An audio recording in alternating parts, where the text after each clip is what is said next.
দেখো, তোমাদের হায়ার ম্যাথের 13 চ্যাপ্টার গণজ্যামিতি, এই চ্যাপ্টারের সাথে তোমাদের সাধারণ গণিতের 16.4 মোটামুটি অনেকগুলা মিলজিল আছে। হ্যাঁ, তো প্রথমে আমরা 3টা টপিকের সূত্র জানবো, গুরুত্বপূর্ণ সূত্রাবলী। লেখা শুরু করেন এবং বোঝার চেষ্টা করবেন। আচ্ছা, তাহলে 1 নাম্বার হচ্ছে আয়তাকার ঘনবস্তু। তোমার প্রথমে চিনতে হবে আয়তাকার ঘনবস্তুগুলো আসলে দেখতে কেমন হয়। আয়তাকার ঘনবস্তু, আচ্ছা, যেমন আয়তাকার ঘনবস্তুর 6টা পৃষ্ঠ থাকবে, ইট, বই, এগুলো হচ্ছে আয়তাকার ঘনবস্তু। যেমন এই হচ্ছে একটা ইটের আপার সাইড, এটা হচ্ছে লোয়ার সাইড। ওকে, এই আমরা একটা ইট আঁকার চেষ্টা করলাম। একটা ইটের মধ্যে দেখো টোটাল 3টা অংশ আছে। আসো, এটা হচ্ছে দৈর্ঘ্য, এই দৈর্ঘ্যটাকে আমি এ দিয়ে প্রকাশ করলাম। তারপরে এই যে নিচের এটা হচ্ছে প্রস্থ, এটাকে আমি বি দিয়ে প্রকাশ করলাম। আর এটা হচ্ছে উচ্চতা, উচ্চতাটাকে আমি সি দিয়ে প্রকাশ করলাম। এখন আয়তাকার ঘনবস্তুর 3টা জিনিস তোমাদের জানতে হবে। 1 নাম্বার সূত্র হচ্ছে, লিখো আয়তাকার ঘনবস্তুর কর্ণের দৈর্ঘ্য। আয়তাকার মানে একেবারে হুবহুব কপি পেস্ট না, হ্যাঁ, প্রাথমিক লেভেলের সূত্রগুলো একই, পরে একটু ডিফারেন্স কাজ করবে। হ্যাঁ, আয়তাকার ঘনবস্তুর কর্ণের দৈর্ঘ্য, কর্ণের দৈর্ঘ্য ইকুয়াল রুট ওভার দৈর্ঘ্য স্কয়ার প্লাস প্রস্থ স্কয়ার প্লাস কি উচ্চতা square, A square plus B square plus C square. কি হবে আসো, একক হবে, একক। ওকে, আচ্ছা, 2 নাম্বার আয়তাকার ঘনবস্তুর সমগ্র তলের ক্ষেত্রফল। আয়তাকার ঘনবস্তুর, এটাকে পৃষ্ঠতল বলা হয়, সমগ্রতল বলা হয়। দুইটা লিখে দিলাম এবং দুইটা লিখে দিবা, পৃষ্ঠতল বা সমগ্র তলের ক্ষেত্রফল। আছে কারো মনে আছে? 2 into AB plus BC plus C A বর্গ একক। তারপরে 3 নাম্বারে তোমাকে জানতে হবে আয়তাকার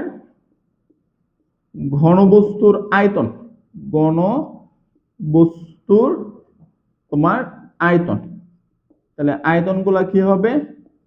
এ বি সি ঘন একক। হ্যাঁ, এ বি সি ঘন একক। তাহলে এখানে এ হচ্ছে দৈর্ঘ্য, বি হচ্ছে প্রস্থ, আর সি হচ্ছে কি উচ্চতা।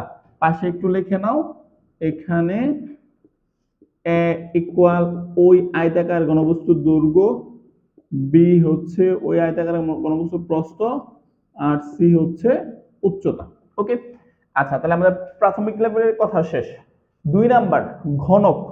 আয়তাকার ঘনবস্তুর মতোই দেখতে, শুধু দৈর্ঘ্য প্রস্থ উচ্চতাগুলো সেম হবে। তাহলে 2 নাম্বার টপিক হচ্ছে ঘনক। তাহলে ঘনকের দৈর্ঘ্য, প্রস্থ, উচ্চতা এগুলা কি হবে তোমার সেম হবে। ওকে, তাহলে এই হচ্ছে দৈর্ঘ্য, প্রস্থ এবং হচ্ছে তোমার উচ্চতা। ওকে, এখন দেখো আমরা ঘনক নিয়ে কথা বলতেছি। ঘনকের দৈর্ঘ্য এ, তারপরে প্রস্থ এ এবং তোমার উচ্চতাও এ। তো যে আয়তাকার ঘনবস্তুর দৈর্ঘ্য, প্রস্থ, উচ্চতা 3টা জিনিস সেম হয়, ওইটাকে আমরা কি বলি? ঘনক বলি। ওকে, ওইটাকে আমরা ঘনক বলি। এখন ঘনকের ক্ষেত্রে তোমাকে 3টা সূত্র জানতে হবে। এক, ঘনকের কর্ণের দৈর্ঘ্য, ঘনকের কর্ণের দৈর্ঘ্য কি হবে? রুট ওভার, বোঝার চেষ্টা করো, এই যে এইখানে A square B square C square লিখছো, A square A square A square, তাহলে 3 স্কয়ার হবে। তাহলে এটা হিসাব বলছে রুট ওভার 3 এ স্কয়ারে যদি স্কয়ার রুটে কাইটা দাও তাহলে এটা রুট ওভারের বাইরে হবে। তাহলে এই হচ্ছে একক। 2 নাম্বার ঘনকের সমগ্রতল বা পৃষ্ঠতল একই কথা, সমগ্রতলের ক্ষেত্রফল। তাহলে একটু বসায় দেখো এখানে কি হবে, এখানে হবে তোমার 2 ইন্টু এ ইন্টু এ স্কোয়ার, আবার এ ইন্টু এ, আবার স্কোয়ার, আবার এ ইন্টু এ স্কোয়ার, তাহলে এ স্কোয়ার প্লাস এ স্কোয়ার প্লাস এ স্কোয়ার 3 স্কোয়ার, তাহলে এর সাথে 2 গুণ করলে কি হবে 6 স্কোয়ার হবে। বুঝা মুখস্থ করলে দেখবে এটা থাকবে। ওকে, তারপরে 3 নাম্বার, ঘনকের আয়তন কি হবে এ কিউব, মানে এখানে এ বি সি ছিল এ ইন্টু এ, তাহলে কি হবে তোমার এ কিউব হবে, এ কিউব ঘন একক। তাহলে এই আমার মোটামুটি গেল হচ্ছে আয়তাকার ঘনবস্তু এবং কি ঘনক। আসো 3 নাম্বার টপিক নিয়ে কথা বলি। 3 নাম্বার টপিক হচ্ছে তোমার সিলিন্ডার নিয়ে কথা বলবো, আগে হচ্ছে গোলক নিয়ে কথা বলতেছি। এই হচ্ছে গোলক, গোলকের এটা বৃত্তের মতো 3 ডাইমেনশনের আছে। তাহলে এখন আমি বোঝানোর জন্য, বৃত্ত তো জাস্ট একটা ফুটবলটা, হ্যাঁ ফুটবল, ইয়েস। হ্যাঁ, তাহলে এটার আছে কি, এটার আছে হচ্ছে তোমার ব্যাসার্ধ। তাহলে ব্যাসার্ধকে আমরা কি দিয়ে প্রকাশ করি, আর দিয়ে প্রকাশ করি। এখন বলো, গোলকের দুইটা জিনিস জানতে হবে, একটা হচ্ছে সমগ্রতলের ক্ষেত্রফল আর এটা হচ্ছে আয়তন। দেখো কেউ পারো কিনা। 1 নাম্বার, গোলকের গোলকের সমগ্রতলের ক্ষেত্রফল ইকুয়াল হচ্ছে 4 পাই আর স্কোয়ার বর্গ একক।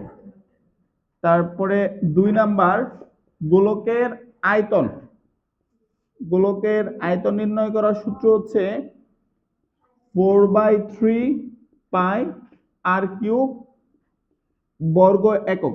এখানে পাই মানে সবাই জানো 3.1416 কনস্ট্যান্ট ভ্যালু, আর আর হচ্ছে কি ওই গোলকের ব্যাসার্ধ। ওকে, তোমার আয়তন হচ্ছে ঘন একক। ওকে, তাহলে আমাদের 3 নম্বরে গেল হচ্ছে গোলক। নাও এই কয়টা তোলো, তারপরে আছে কোণক আর সিলিন্ডার। তাহলে আপাতত সূত্র টপিক শেষ। ওকে, এখন হচ্ছে কোণক, আমাদের 4 নাম্বার টপিক। 4 নাম্বার টপিক কোণক। আচ্ছা, কোণকের ব্যাপারটা হচ্ছে তাবুর মতো। তাবু দেখছো তোমরা? তাবু কিন্তু তোমার কি থাকে, এইভাবে কাপড় দিয়া মোড়ানো থাকে। মানে মনে করো নিচের অংশটা হচ্ছে, না এটা প্রিজম, এটা কোণক না। এই কোন আইসক্রিম উল্টা বা কোন আইসক্রিমের মতো। ওকে, তবে তোমাকে কোন আইসক্রিমের কথা চিন্তা না করে তোমাকে, তুমি মনে করো একটা তাবু বানাবা। তাবু বানাবা মানে কি, ক্যানভাস বা কাপড় দিয়ে বানাবা। তাহলে কোন একটা খুঁটি, সোজা খুঁটির উপরে তুমি কি করবা, কাপড় মোড়াবা। আর অটোমেটিক নিচের অংশটা গুল হইতেও পারে, না হইতে পারে, বাট আমরা কনসিডার করলাম এটা কি গুল। বা বলতে পারো কোনকের নিচের অংশটা নরমালি কি হয়, গুল হয়। ওকে, তো এইখানে এই কোনকের এই টুকরে ভূমির ক্ষেত্রফল বলা হয়। এই ভূমির ক্ষেত্রফলের ব্যাসার্ধ হচ্ছে আর, এইটুকু যে এটা এল, এটাও এল, আর এটা হচ্ছে তোমার উচ্চতা। উচ্চতাটাকে আমরা এইচ দিয়ে প্রকাশ করি। কেমন? আচ্ছা, তাহলে এখান থেকে আমাদের মোটামুটি অনেকগুলো টপিক জানতে হবে। প্রথমে আমরা জানবো যে বক্রতলের ক্ষেত্রফল। 1 নাম্বার, বক্রতলের ক্ষেত্রফল। আসলে বক্রতলের ক্ষেত্রফল মানে হচ্ছে ক্যানভাসটুকু, যেটুকু কাপড় বা যেটুকু ওই যে উপরে আছে, এটুকু আমরা বক্রতলের ক্ষেত্রফল বলি। বক্রতলের ক্ষেত্রফল নির্ণয় করার সূত্র হচ্ছে পাই আর এল বর্গ একক। এখানে পাই তো পাই মুখস্থ জানি, আর এর মান বৃত্তের ব্যাসার্ধ, আর এল হচ্ছে কি হেলানো তলের উচ্চতা। আমরা এগুলো লিখে দিব, যে একটু এখানে পাশে লিখে নাও। এখানে আর ব্যাসার্ধ, এইচ উচ্চতা, এল হেলানো তলের দৈর্ঘ্য, তলের দৈর্ঘ্য। ওকে, এল হচ্ছে হেলানো তলের দৈর্ঘ্য। আচ্ছা, এই হচ্ছে প্রথমে আমরা জানলাম বক্রতলের ক্ষেত্রফল। 2 নাম্বার হচ্ছে সমগ্র তলের ক্ষেত্রফল। 2 নাম্বার হচ্ছে সমগ্র তলের ক্ষেত্রফল। উপরের বক্রতলের ক্ষেত্রফল হবে প্লাস হচ্ছে নিচের ভূমির ক্ষেত্রফল হবে। তাহলে আমরা বলে লিখতে পারি পাই আর এল প্লাসের হচ্ছে পাই আর স্কোয়ার, এটাও লিখতে পারো। অথবা তোমরা কমন নিয়ে পাই আর কমন নিলে তোমার আর প্লাস এল থাকবে। ওকে, এত বর্গ একক। আচ্ছা, লাস্টে হবে কি কোণকের আয়তন। 3 নাম্বার টপিক হচ্ছে আয়তন। আচ্ছা, তাহলে কোণকের আয়তনের বেসিক্যালি সূত্র হচ্ছে কি তোমার 1/3 ইন্টু ভূমির ক্ষেত্রফল ইন্টু হচ্ছে উচ্চতা, মানে একসাথে আমরা বলি 1/3 পাই আর স্কয়ার এইচ, পাই আর স্কয়ার এইচ, এই হচ্ছে কোণকের আয়তন। কোণকের আয়তন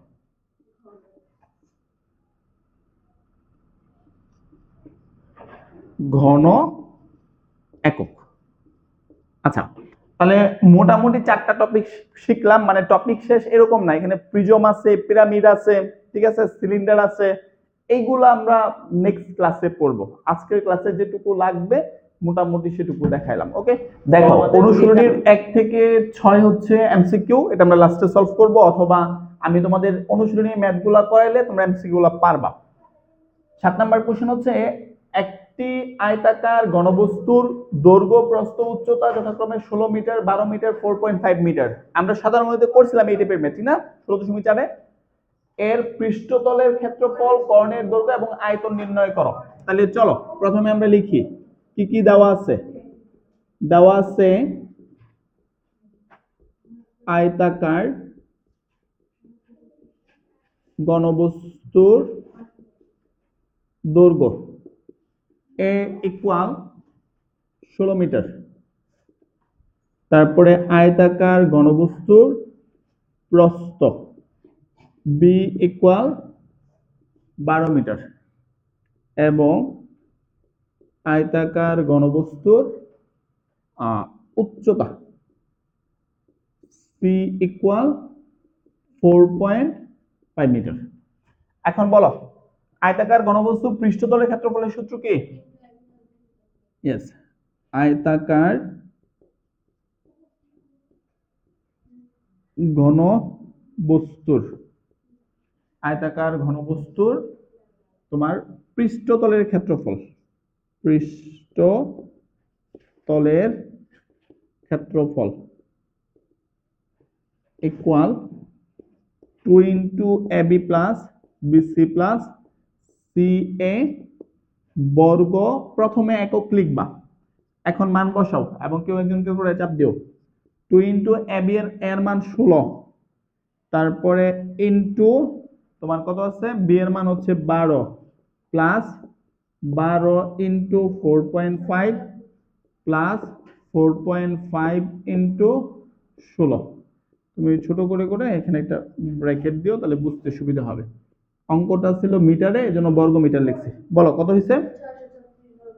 636 বর্গ মিটার। প্রথম কাজ কমপ্লিট। 2 নাম্বার বলছে কর্ণের দৈর্ঘ্য। ওকে, অতএব আয়তাকার ঘনবস্তুর কর্ণের দৈর্ঘ্য, কর্ণের দৈর্ঘ্য সূত্র কি? Root over A square plus B square plus C square. প্রাথমিক লেভেলে একক লিখবা, পরে মান বসায়া কাজ করবা। কেউজনকে উল্টে চাপ দিও, 16 স্কয়ার প্লাস 12 স্কয়ার প্লাস এত মিটার হবে 30.5। একবারে রুট ওভার করলেই তো। আচ্ছা, তাহলে আমাদের রেজাল্ট হচ্ছে 20.5। তারপরে লাস্টে আমাদের কি বলতে বের করতে বলছে? আয়তন। তাহলে অতএব আয়তাকার ঘনবস্তুর তোমার আয়তন ইকুয়াল সূত্র হচ্ছে এ বি সি ঘন মিটার। একটু বলো তো, এর মান হচ্ছে 16, 12, 4.5 ঘন মিটার হবে। হ্যাঁ, এইখানে একক লিখবা, গুণ করলে 864 ঘন মিটার। এই হচ্ছে 7। না বুঝার তো কিছু নাই নাকি? দেখো 8 নম্বর অঙ্কটা হচ্ছে ভূমির উপর অবস্থিত 2.5 মিটার দৈর্ঘ্য 1 মিটার প্রস্থ বিশিষ্ট, মানে অভ্যন্তরীণ মাপ, ঠিক আছে? অভ্যন্তরীণ মাপ একটা আয়তাকার জলাধারের, মানে বাহিরের মাপ না, ভিতরের মাপ, একটা আয়তাকার জলাধারের উচ্চতা হচ্ছে 0.4 মিটার হলে এর আয়তন ও অভ্যন্তরীণ তলের দৈর্ঘ্য মানে ক্ষেত্রফল নির্ণয় করো। তাহলে কি করবা? ফার্স্টে লিখবা দেওয়া আছে আয়তাকার আয়তাকার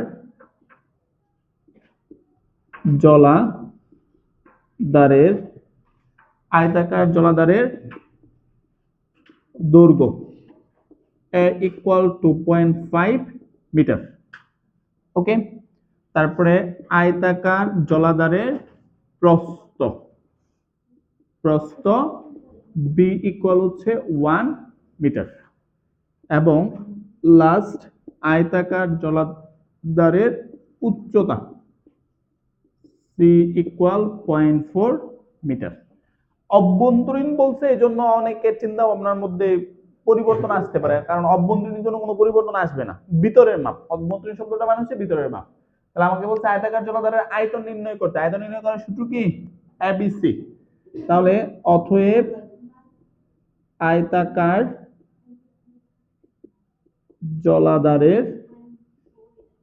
জলাধারের তোমার আয়তন ইকুয়াল এবিসি ঘন একক। তাহলে এ এর মান 2.5, বি এর মান 1, সি এর মান 0.5, ঘন কি হবে? তোমার মিটার হবে। একটু দেখো সব কয়টা ক্যালকুলেট করলে কি আসে? 1 আছে, তাহলে 1 ঘন মিটার। আচ্ছা, তারপরে বলছে অভ্যন্তরীণ তলের ক্ষেত্রফল, ঠিক আছে? অতএব আয়তাকার জলাধারের অভ্যন্তরীণ তলের ক্ষেত্রফল, অভ্যন্তরীণ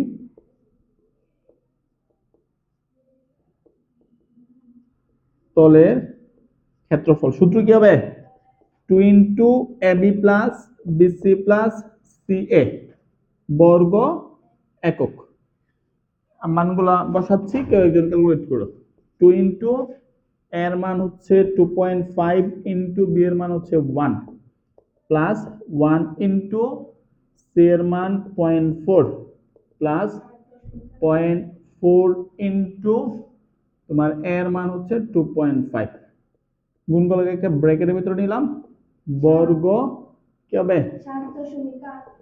তোমার 2 দ্বারা গুণ করলে 7.8 তোমার বর্গ মিটার।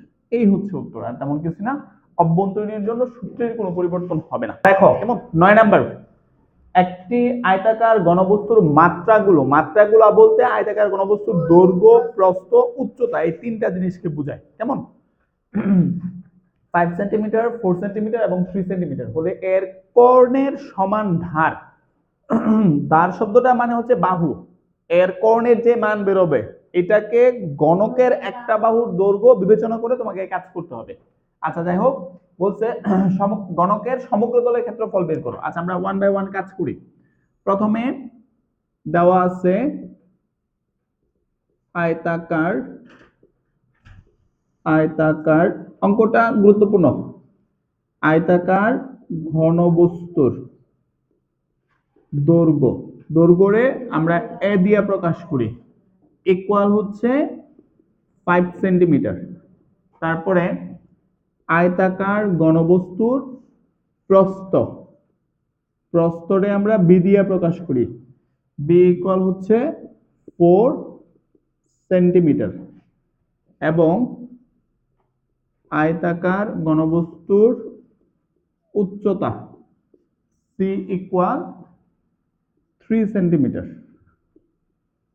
আচ্ছা, এখন আমাকে যেটা করতে হবে সেটা হচ্ছে আয়তাকার এই ঘনবস্তুর কর্ণের দৈর্ঘ্য বের করতে হবে। অতএব আয়তাকার ঘনবস্তুর কর্ণের দৈর্ঘ্য সূত্র মনে আছে? আয়তাকার ঘনবস্তুর কর্ণের দৈর্ঘ্য root over A square plus B square plus C square. প্রাথমিক লেভেলে একক লিখবা। কে একজন ক্যালকুলেট করো। 5 square plus 4 square plus 3 square centimetre. তাহলে ওভারঅল হচ্ছে √5 √2 50 হয় না? আচ্ছা, এত সেমি। এখন এই যে কর্ণের দৈর্ঘ্য না, ওরা এটাই বলছে এর কর্ণের সমান ধার বিশিষ্ট, ধার মানে বাহু বিশিষ্ট ঘনকের সমগ্র তলের ক্ষেত্রফল নির্ণয় করো। তাহলে আমরা কি লিখবো? অর্থাৎ ঘনকের একটা বাহুর দৈর্ঘ্য বা সমান সমান বাহুর দৈর্ঘ্য এ ইকুয়াল কি হবে? এই যে মানে 5 √2। তাহলে অতএব গণকের বাহুর দৈর্ঘ্য ইকুয়াল হচ্ছে 5 √2 সেন্টিমিটার। এটা কিন্তু প্রশ্ন মতে আমরা লিখতে পারছি। এখন বলছে যেই গণকের, এটার নাম বাহুর দৈর্ঘ্য আমরা এ দিয়ে প্রকাশ করি না, একটু এ লিখে নাও। তাহলে এ ইকুয়াল 5 √2। এখন সমগ্র তলের ক্ষেত্রফল, গণকের সমগ্র তলের ক্ষেত্রফলের সূত্র কি? 6s² বর্গ একক। তাহলে অতএব গণকের কি লিখবো? তোমার সমগ্র তলের ক্ষেত্রফল, সমগ্র তলের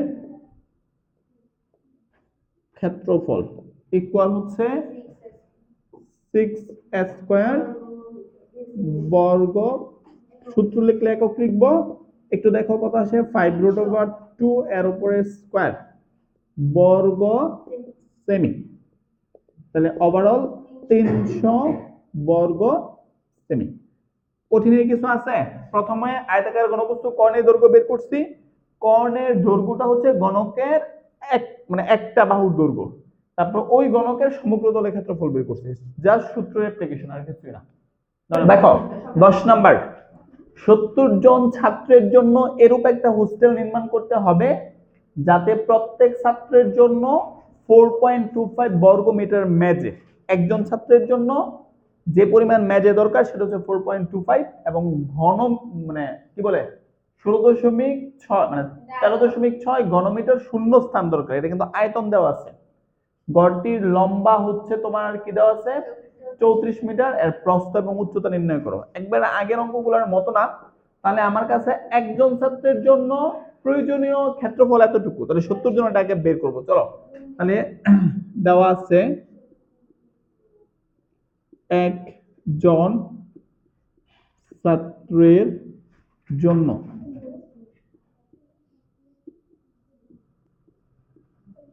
প্রয়োজনীয়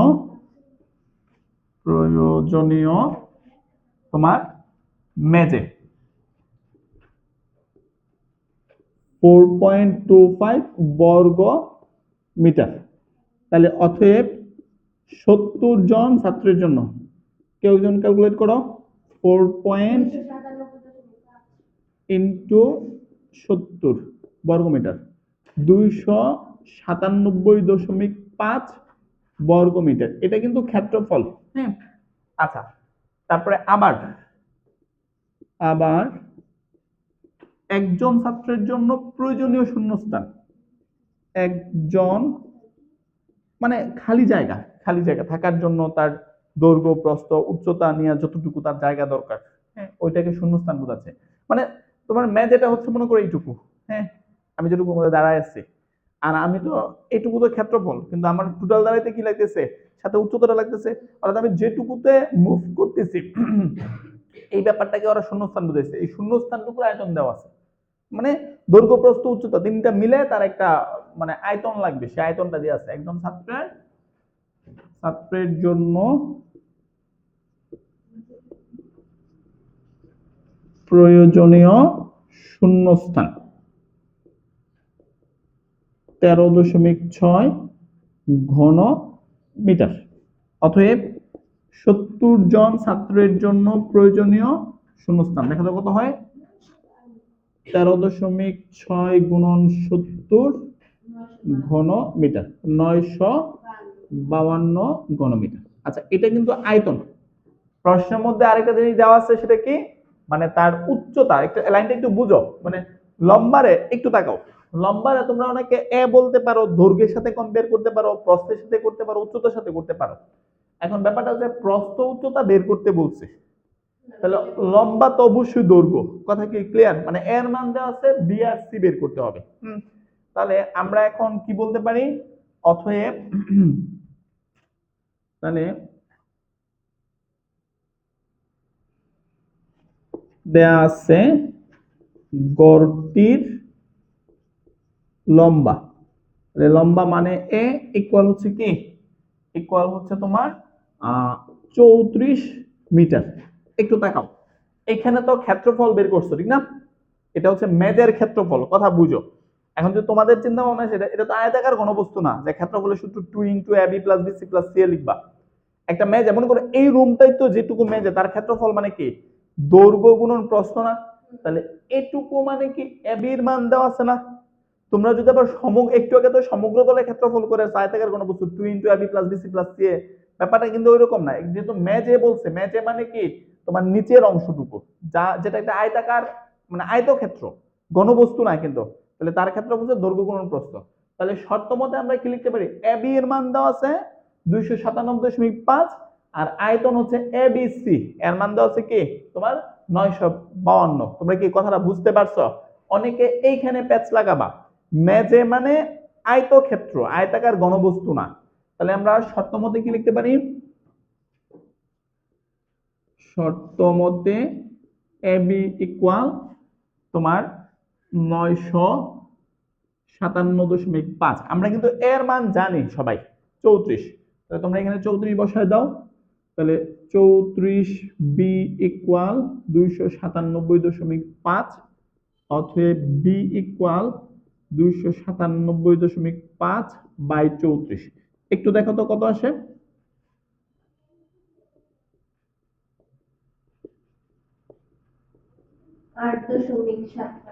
8.75। এটা হচ্ছে আমার বি। বি মানে কি? প্রস্থ, যেটা বের করতে বলছে। দেখো লিখছি, অতএব আয়তাকার মেজের প্রস্থ বি ইকুয়াল 8.75 মিটার। এবং আমার কাছে শর্ত মতে কি দেওয়া আছে? আয়তন দেওয়া আছে। আয়তন মানে কি? এবিসি। হ্যাঁ, আবার আমার কাছে দেওয়া আছে এবিসি ইকুয়াল 952। বলো এবি ইকুয়াল কি দেওয়া আছে প্রশ্নের মধ্যে? এবি ইকুয়াল 297.5 ছিল, অথবা এবি দুইটার মানও তুমি লিখতে পারো as you wish. 297.5 into C, আর এটা 952। তাহলে আমরা সি ইকুয়াল কি লিখতে পারি? 952 বাই 297.5, 3.2। তাহলে এটা হচ্ছে আমাদের আয়তাকার মেজের উচ্চতা। মেজের তো উচ্চতা হয় না, মানে আমাদের যে ঘরটাতে ছিল হোস্টেলের উচ্চতা বলতে পারো। হ্যাঁ, অতএব হোস্টেলের উচ্চতা সি ইকুয়াল 3.2 মিটার। ওদের প্রশ্ন ছিল প্রস্থ বের করতে, আমরা প্রস্থ বের করছি, উচ্চতা বের করতে আমরা উচ্চতাকে বের করলাম।